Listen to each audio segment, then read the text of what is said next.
Hello students, আমি Nitish sir জ্ঞানজ্যোতি coaching সেন্টারের পক্ষ থেকে তোমাদের প্রত্যেককে জানাই আরো একবার স্বাগত।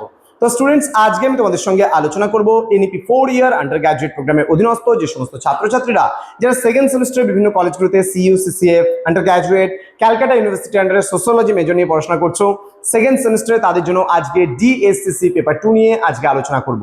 তো আজকের আলোচনার বিষয় ভারতীয় সমাজে ধর্মের গুরুত্ব কি রয়েছে, এই বিষয়ে আজকের এই আলোচনা। তো যারা এখনো আমাদের চ্যানেলটিকে সাবস্ক্রাইব করনি, সাবস্ক্রাইব করে পাশে থাকা বেল আইকন অল প্রেস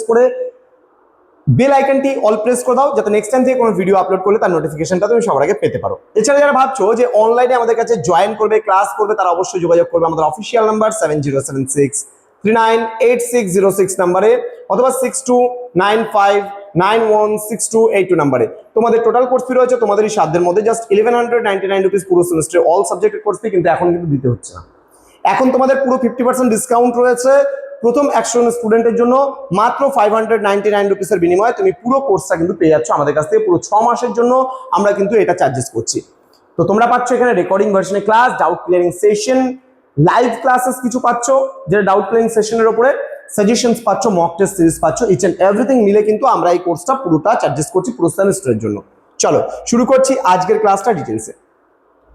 কি বলছে পরিচয় ও প্রেক্ষাপট, প্রথমে আমরা জেনে নেব ধর্ম কি জিনিস। বলছে ধর্ম কেবল আধ্যাত্মিক বিশ্বাস কিন্তু নয়, বরং একটি শক্তিশালী সামাজিক প্রতিষ্ঠান বা মানব সভ্যতার কিন্তু ক্রমবিকাশে অপরিহার্য ভূমিকা কিন্তু পালন করছে। তাহলে আজকে ধর্ম আছে বলে মানুষের মধ্যে শান্তি আছে। ধর্ম যদি না থাকতো তাহলে মানুষের মধ্যে কিন্তু শান্তি কিন্তু বিরাজমান হতে পারতো না। তাহলে ধর্ম মানুষকে শান্তির পথ দেখায়, ধর্ম মানুষকে সত্যের পথ দেখায়। কিন্তু চলে আসবো পরবর্তী স্লাইডে কি রয়েছে। এখানে হচ্ছে ধর্মের অর্থ এবং সামাজিক বন্ধন। বলছে প্রথমত ব্যুৎপত্তিগত অর্থ। কি বলছে ধর্ম শব্দটি সংস্কৃত ধৃ ধাতু থেকে এসেছে, যার অর্থ হচ্ছে ধারণ করা, অর্থাৎ ধর্মটা কিন্তু আমরা ধারণ করি। যেমন দেখবা অনেকে আছে দীক্ষা নেয় না, তারপরে ধর্মটাকে আমরা ধারণ করি, নিজের মধ্যে নিতে থাকি।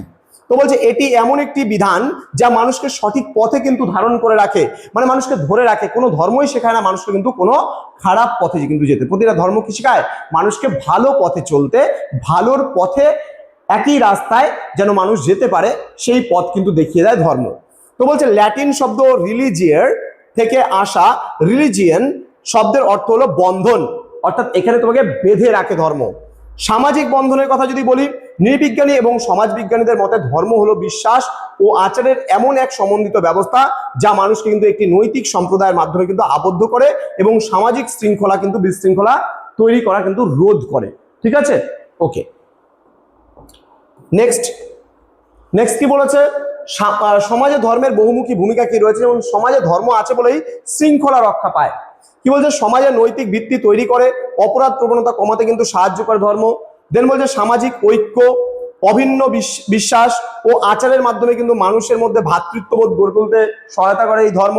মানবিক সেবা, দানশীলতা এবং পরার্থপরতার শিক্ষা দিয়ে দারিদ্র এবং অসহায়দের পাশে কিন্তু দাঁড়াতে কিন্তু উদ্বুদ্ধ করে ধর্ম। তাহলে আজকে আমরা বিভিন্ন ধর্মের কথা থেকে কিন্তু আমরা মানুষের সেবা করব, মানুষকে ভালোবাসবো এবং মানুষে যারা অসুবিধায় আছে তাদেরকে কিন্তু একটা জায়গায় আমরা আনার কিন্তু চেষ্টা করবো, পিছিয়ে পড়া শ্রেণীকে এগিয়ে নিয়ে আসার চেষ্টা করব। নেক্সট নৈতিক ও চারিত্রিক উন্নয়ন। বলছে ধর্ম মানুষকে ন্যায়পরায়ণ, উদার এবং সংযমী হতে কিন্তু শিক্ষা দেয়। এটি জীবনের সফলতাকে কেবল জাগতিক উন্নতির মাধ্যমে সীমাবদ্ধ না রেখে কিন্তু চারিত্রিক পূর্ণতা লাভে কিন্তু উদ্বুদ্ধ করে। বলছে স্বার্থপরতা বর্জন এবং ত্যাগের মহিমায় উজ্জ্বল জীবন গড়তে কিন্তু ধর্মীয় অনুশাসনগুলো কিন্তু আলোকবর্তিতা হিসাবে কিন্তু কাজ করে। ক্লিয়ার? সামাজিক সংহতি এবং ভ্রাতৃত্ব রক্ষা। বলছে বৈচিত্র্যের মধ্যে ঐক্য। দেখবা আমাদের ভারতবর্ষের যদি একটা কথা বলি, রবীন্দ্রনাথ ঠাকুরের একটা কথা যেমন বলছেন, নানা জাতি নানা পথ নানা পরিধান, বিভেদের মাঝে দেখো মিলন মহান। অর্থাৎ আমাদের ভারতবর্ষের মূল বৈচিত্র্য হচ্ছে বৈচিত্র্যের মধ্যে ঐক্য। অনেক অমিল রয়েছে কিন্তু তারপরেও যেন কোথাও না কোথাও মানুষের মধ্যে একটা মিল রয়েছে। কি বলেছে ধর্মীয় উৎসব এবং গণ প্রার্থনা মানুষের মধ্যে কিন্তু ভেদাভেদ ভুলে সামাজিক মেলবন্ধন তৈরি করে। এটি বিচ্ছিন্ন ব্যক্তিবর্গ কিন্তু একটি শক্তিশালী সমাজ কাঠামোর অধীনে কিন্তু ঐক্যবদ্ধ করে। পারস্পরিক সৌহার্দ্য ও সম্প্রীতি স্থাপনের মাধ্যমে কিন্তু একটি সুশৃঙ্খল সমাজ কিন্তু গঠনে ধর্মের বিকল্প কিন্তু মেলা হয়। ক্লিয়ার? ওকে। নেক্সট সামাজিক নিয়ন্ত্রণ ও শৃঙ্খলা প্রতিষ্ঠা। প্রথমেই আসছি আমরা মানদণ্ড নির্ধারণের ক্ষেত্রে। বলছে ধর্ম সমাজে ভালো ও মন্দের স্পষ্ট সংজ্ঞা প্রদান করে, যা সামাজিক ও আইনি কাঠামোর ভিত্তি হিসাবে কাজ করে। নেক্সট বলছে শান্তি ও পুরস্কার চেতনা। বলছে শাস্তি ও পুরস্কারের চেতনা। যেমন মনে করো আমাদেরকে কিন্তু প্রায়ই বলা হয় তুমি ভালো কাজ করো স্বর্গে যাবে, খারাপ কাজ করলে নরকে যাবে বলা হয়। তার মানে আমরা শাস্তির ভয় পাই এবং পুরস্কারেরও আশায় থাকি, তাই না? তাহলে শাস্তি এবং পুরস্কার আছে বলে সোসাইটিতে কিন্তু এই জিনিসগুলো বজায় আছে। তো বলছে পরকালীন জবাবদিহিতার ধারণা মানুষকে কিন্তু গোপনেও কিন্তু অন্যায় কাজ থেকে বিরত রাখে। এবার পারস্পরিক শৃঙ্খলার কথা যদি আমরা বলি, এখানে কি বলছে, ধর্ম পরিবারের প্রতিটি সদস্যকে কিন্তু অপরের ব্যাপারে কিন্তু দায়িত্ববান হতে কিন্তু শেখায়, যা সুস্থ সমাজ গঠনের কিন্তু মূল ভিত্তি হিসাবে কাজ করছে।